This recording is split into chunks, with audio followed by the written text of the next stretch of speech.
चलो दोस्तों, welcome to money stalkers. तो इस वीडियो के अंदर मल्टीपल स्टॉक्स के बारे में हम लोग बात करेंगे। तो चलिए सबसे पहले हम लोग बात करेंगे टाटा पावर के बारे में। तो टाटा पावर की अगर बात की जाए तो पिछले ट्रेडिंग सेशन के अंदर कंपनी के अंदर ऑलमोस्ट हमें 1% का करेक्शन नजर आया हुआ था। ये करेक्शन क्यों आया आपको सभी को पता होगा। मार्केट जब भी दोस्तों वॉलेटाइल रहता है, मार्केट के अंदर जब भी करेक्शन होता है, फंडामेंटल स्ट्रॉन्ग कंपनी के अंदर जो कंपनी अच्छी होती है उस कंपनी के अंदर एक तो फ्लैट हमें परफॉर्मेंस मिलता है या फिर उस कंपनी के अंदर गिरावट वाला माहौल हमें सिनेरियो बन जाता है। तो जिसकी वजह से कोई पैनिक लेवल होने की जरूरत नहीं। कोई टाटा पावर के अंदर दोस्तों कोई नेगेटिव न्यूज़ अभी तक नहीं आया जिस नेगेटिव न्यूज़ के द्वारा हमें करेक्शन नजर आया है।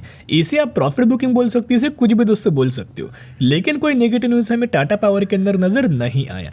इस कंपनी से रिलेटेड बहुत सारे लोगों को डाउट्स निकल के आ रहे हैं कि सर टाटा मोटर्स के अंदर तो ह्यूज अमाउंट ऑफ हमें जंप नजर आ चुका है, लेकिन टाटा पावर के अंदर अभी तक हमें जंप नजर क्यों नहीं आया।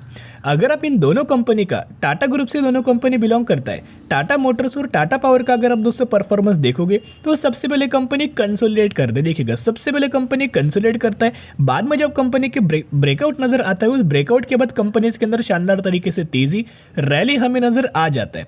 जैसे कि फॉर एग्जाम्पल टाटा मोटर्स के बारे में, टाटा मोटर्स का भी अगर आप ब्रेकआउट देखोगे तो 490 का एक्सट्रीमली हायर लेवल ब्रेकआउट नजर आया था, और ब्रेकआउट के बाद कंपनी का देख सकते हो किस तरीके से कंपनी रैली आया, किस तरीके से कंपनी के अंदर तेजी आया, और हमें आने वाले समय के अंदर कितना रैली आ सकता है, कितना तेजी आ सकता है, वो कोई दोस्तों प्रेडिक्ट नहीं कर सकता। वैसे अगर आप टाटा पावर का भी परफॉर्मेंस देखोगे तो टाटा पावर के अंदर भी ब्रेकआउट हमें नजर आया हुआ था। यहाँ दोस्तों एक ट्रेड लाइन नजर आ रही थी। देखिएगा हमने जो टेक्निकल एनालिसिस किया था उस टेक्निकल एनालिसिस के अंदर यही दोस्तों मैंने आपके साथ उस वक्त भी शेयर किया था। टाटा पावर के अंदर भी ब्रेकआउट नजर आया था। यहाँ से जब कंपनी ने ब्रेक बार कैंडल को लेके एक ट्रायंगुलर पैटर्न को लेके जब ब्रेकआउट दिया था तब कंपनी का प्राइसिंग 208 रुपए के आसपास हमें टाटा पावर ट्रेड कर रहा था, और जब से कंपनी के अंदर ब्रेकआउट नजर आया धीरे धीरे करके कंपनीज के अंदर हमें रैली आ रही, धीरे धीरे करके कंपनीज के अंदर हमें तेजी आ रही। तो सबसे पहले कंपनी का जो टारगेट हमें नजर आ सकता है वो 230 रुपए का लेवल ही देखिएगा, और करंटली उसी लेवल के आसपास हमें कंपनी ट्रेड कर रही। सेकेंड जो हमें टाटा पावर के अंदर टारगेट नजर आ सकता है तो 50 रुपीज़ का, और एक बार कंपनी 250 रुपीज़ के ऊपर लगातार दोस्तों क्लोजिंग दी तो सबसे पहले टारगेट आपको 300 रुपीज़ का टाटा पावर के अंदर नजर आ सकता है। फंडामेंटली कंपनी स्ट्रॉन्ग है। एज आपको पता होगा कि कंपनी इलेक्ट्रिक व्हीकल्स के रिगार्डिंग बहुत अच्छा खासा काम कर रही है इंडिया के अंदर, और करंटली उस जो काम इलेक्ट्रिक व्हीकल्स का जो चार्जिंग स्टेशन जो कंपनी लगातार एस्टेब्लिश कर रही, प्रोड्यूस कर रही, उसके रिगार्डिंग इंडिया के अंदर यही सबसे बड़ा प्लेयर है जो कि चार्जिंग के ऊपर कंपनी काम करती है, ईवी के रिगार्डिंग।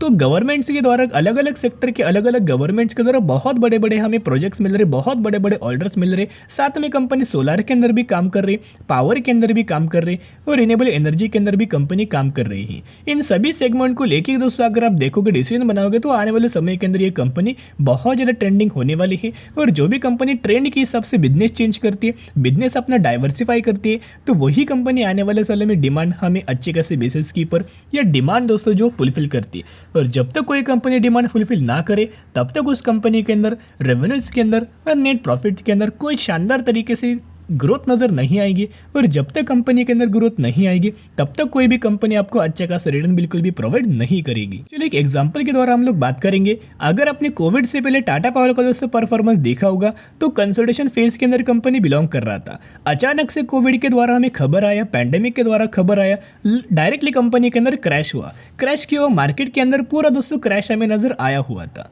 उस क्रैश के अंदर जिन लोगों ने बाइंग किया होगा, निवेश किया होगा, वो 30 रुपीज़ की कंपनी, जो कंपनी तभी 30 रुपीज़ के ऊपर चल रही थी, तब कंपनी को कोई नहीं देख रहा था। जब कंपनी 30 रुपीज़ के ऊपर ट्रेड कर रही थी, गिरावट के अंदर मिल रही थी, तो लोगों का कोई दोस्तों इसके ऊपर व्यू नहीं था। लेकिन जब कंपनी के अंदर रैली आया, तेजी आया, 30 रुपीज़ की कंपनी ने 230 रुपये का लेवल हमें अचीव किया। 30 रुपीज़ के कंपनी ने 230 रुपये तक का लेवल हमें अचीव किया, एंड 600% का रिटर्न शेयर होल्डर्स को बना के दे चुका है।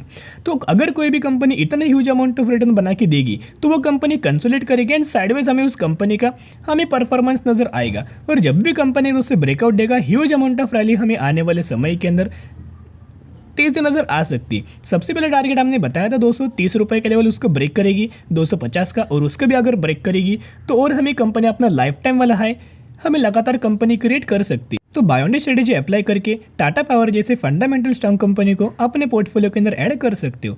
तो चलिए अभी हम बात करेंगे विप्रो के बारे में। तो विप्रो का अगर आप पिछले ट्रेडिंग सेशन का परफॉर्मेंस देखोगे तो एक फ्लैट हमें विप्रो ने परफॉर्म किया, कोई ज़्यादा रैली नहीं, कोई ज़्यादा तेज़ी नहीं, ऑलमोस्ट हमें कंपनी ने फ्लैट ही दोस्तों परफॉर्म कर चुका है और 396 रुपीज़ के आसपास क्लोजिंग हमें विप्रो के अंदर नजर आ चुकी है। तो आप सभी को पता होगा विप्रो एक आईटी सेक्टर से कंपनी बिलोंग करता है और ये बेसिकली सर्विसेज का किसको देता है, बीएफएसआई यानी कि बैंकिंग फाइनेंशियल सर्विसेज सेगमेंट को दोस्तों ये अच्छे खासा सर्विसेज कंपनी प्रोवाइड करता है। लेकिन कुछ समय पहले आपको पता होगा कि बैंकिंग फाइनेंशियल सर्विसेज रिगार्डिंग हमें खबर आया था कि वो वहाँ में क्रैश नज़र आया था। क्रैश अगर आया तो इन कंपनी से रिलेटेड जैसे कि विप्रो हो, इन्फोसिस है, टीसीएस है, इन कंपनीज का जो सेल्स का जो डेटा था सेल्स भी घट गया। सेल्स अगर घटेगा तो कंपनी का नेट प्रॉफिट घटेगा और अगर कंपनी का नेट प्रॉफिट घटेगा तो ओवरऑल जितने भी पैरामीटर्स होंगे क्वार्टर ऑन क्वार्टर बेसिस हमें उन पैरामीटर्स के अंदर भी फॉल नजर आएगा। और आप सभी को पता होगा जुलाई महीने के अंदर जैसे कि जुलाई महीना स्टार्ट हो चुका है, हर एक कंपनी का Q1 का रिजल्ट आने वाला है और सबसे पहले इंडिया के अंदर आईटी सेक्टर का हमें Q1 का रिजल्ट नजर आ जाता है। उसके रिगार्डिंग अगर आप देखोगे तो इनका मानना है, एनालिस्ट लोगों का मानना है कि जो Q1 का जो रिजल्ट आने वाला है इस आईटी सेक्टर का वो बहुत ज़्यादा वीक आपको नजर आने वाला है और स्पेशली इन तीनों कंपनीज का जो कंपनी बैंकिंग फाइनेंशियल सर्विसेज को अपना सर्विस प्रोवाइड करता है। सबसे पहले डेट दोस्तों नोट करना कि जो टीसीएस एंड एचसीएल टेक्नोलॉजीज का जो रिजल्ट आने वाला है 12 जुलाई को आपको रिजल्ट नजर आएगा। विप्रो का जो रिजल्ट है 13 जुलाई को और एलटीआई माइंडट्री का रिजल्ट है 17 जुलाई को और इन्फोसिस का जो रिजल्ट आने वाला है 20 जुलाई को आपको नजर आने वाला है। अभी जो हमें इन कंपनीज के रिजल्ट्स आएगा वो किस तरह से कंपनीज अपना परफॉर्म कर सकती है। तो यहाँ अगर आप देखोगे तो ब्रोकरेज फर्म ने, एनालिस्ट लोगों ने कॉमन हमें रेटिंग दिया गया है कि इन कंपनीज का परफॉर्मेंस किस तरीके आ सकता है। तो यहाँ अगर आप देखोगे सिक्वेशनल revenue growth is expected to be flat for the sector with tier 1 IT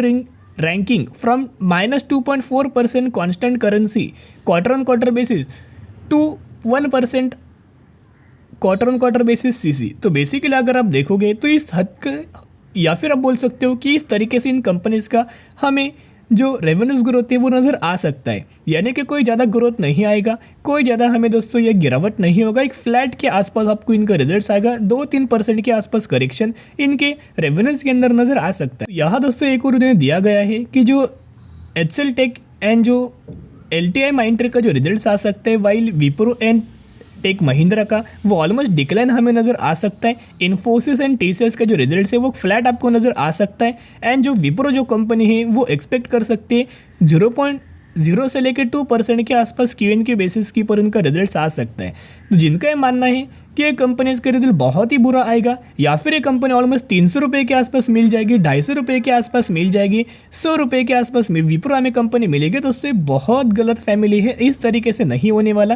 पहले क्यों हमें गिरावट हुआ था, मार्केट को ये एक्सपेक्टेड नहीं था कि ये कंपनी जितना बुरा परफॉर्म कर सकती, लेकिन Q1 का जो रिजल्ट आने वाला है वो मार्केट को एक्सपेक्टेड है कि किस तरीके से ये कंपनीज परफॉर्म कर सकती है, लोगों को भी एक्सपेक्टेड है कि किस तरीके से ये तीनों कंपनीज परफॉर्म कर सकती है। सभी लोगों को पता है कंपनीज का परफॉर्मेंस अच्छा नहीं आने वाला, इन कंपनीज का परफॉर्मेंस एक तो बुरा आएगा, एक तो फ्लैट नजर आएगा।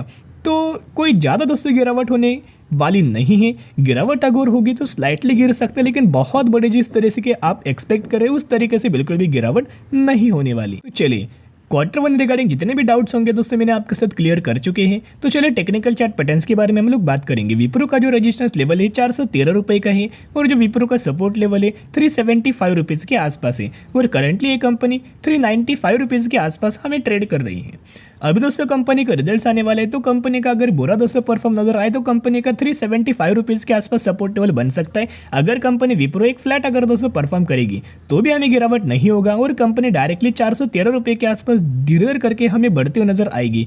और एक बार कंपनी 413 रुपये का लेवल से अगर ब्रेक करेगी तो डायरेक्टली हमें जो रजिस्टर बनेगा, टारगेट्स बनेगा 445 रुपीज़ के आसपास डायरेक्टली विप्रो हमें ट्रेड करती हुई नजर आ जाएगी। अगर दोस्तों कंपनी बहुत ही बुरा परफॉर्म करते हैं ऐसा समझ लीजिएगा और ये कंपनी अगर 375 रुपीज़ का अगर लेवल ब्रेक करेगी तो ये कंपनी ऑलमोस्ट हमें 350 रुपये के आसपास हमें अगला विप्रो का सपोर्ट नजर आ रहा है। तो एक रिक्वेस्ट मैं आपके साथ करना चाहूंगा, 2008 में जब हमें इन कंपनीज के रिलेटेड गिरावट हुआ था रिसेशन के द्वारा, डायरेक्टली हमें कंपनी ने रिकवर दिया। विप्रो ऑलमोस्ट 60% गिर चुका था और 60% गिरावट होने के बाद विप्रो ने ऑलमोस्ट 300% तक का रिटर्न हमें शेयर होल्डर्स को बना के दे चुका है 2 सालों में।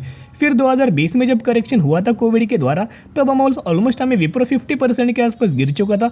उस रिकवरी के बाद कंपनी ने 200 से लेकर 250% के आसपास रिकवरी, शेयर होल्डर्स को भी रिटर्न हमें कंपनी ने प्रोवाइड कर चुका है। तो एक रिक्वेस्ट करना चाहूंगा, गिरावट आपको आने वाले सालों में करोड़पति बना सकती है, जितना गिरे उतना अपने पोर्टफोलियो के अंदर ऐड करके रख सकते हो। तो चलिए अभी हम बात करेंगे कामधेनु वेंचर्स लिमिटेड के बारे में। ये कंपनी बहुत ज़्यादा ट्रेंडिंग है और साथ में कंपनी ने 56% के आसपास रिटर्न दे चुका है और 2023 में ही कंपनी मार्केट के अंदर आ चुकी है। तो इस कंपनी से रिलेटेड एक अपडेट से जो कि कंपनी ने 1:1 रेशियो का बोनस अनाउंसमेंट किया है। तो अगर आपके पास इस कंपनी के 100 शेयर होंगे तो 100 के बदले 100 आपको शेयर्स कंपनी दे देगी और वही एग्जीक्यूशन के बाद आपके पास हो जाएंगे 200 शेयर। तो ये कौन सी कंपनी है? हम लोग बात करें कामधेनु वेंचर्स लिमिटेड के बारे में। तो जरूर कंपनी के बारे में स्टडी करना, एनालिसिस करना, उसके बाद अपना डिसीजन ले सकते हो। तो चलिए आज के लिए इतना ही। अगर आपको वीडियो पसंद है जरूर वीडियो को लाइक और चैनल को सब्सक्राइब कर सकते हो। फिर मिलेंगे, बाय।